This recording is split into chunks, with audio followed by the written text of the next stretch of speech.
আমাদের কৃষি বাগান আছে, বিভিন্ন ধরনের সবজির চাষ। এখানে কলা গাছ,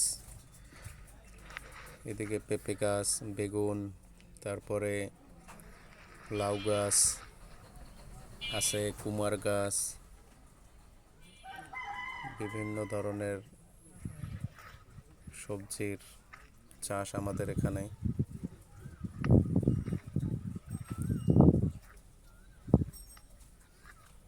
এই যে সবজির চারা গাছগুলো বড় হচ্ছে ধীরে ধীরে। পাশে পুকুর আছে, পুকুরে মাছ, তারপরে উপরে ফার্ম আছে। এই যে আমাদের সবজির বাগান, এর উপরে পুকুরে মাছ আছে, মাছের উপরে মুরগির ফার্ম।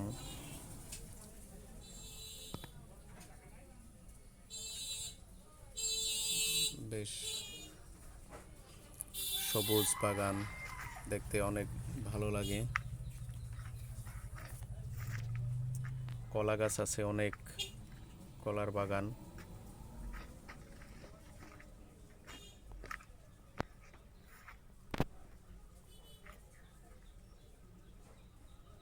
এক পাশে আছে মালটা গাছের বাগান।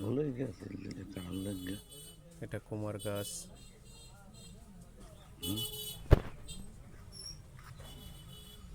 এই পুকুর, এবং পুকুরে মাছ আছে, আর উপরে আছে মুরগির খামার। এটা ডিম পাড়ার জন্য মুরগির ফার্ম।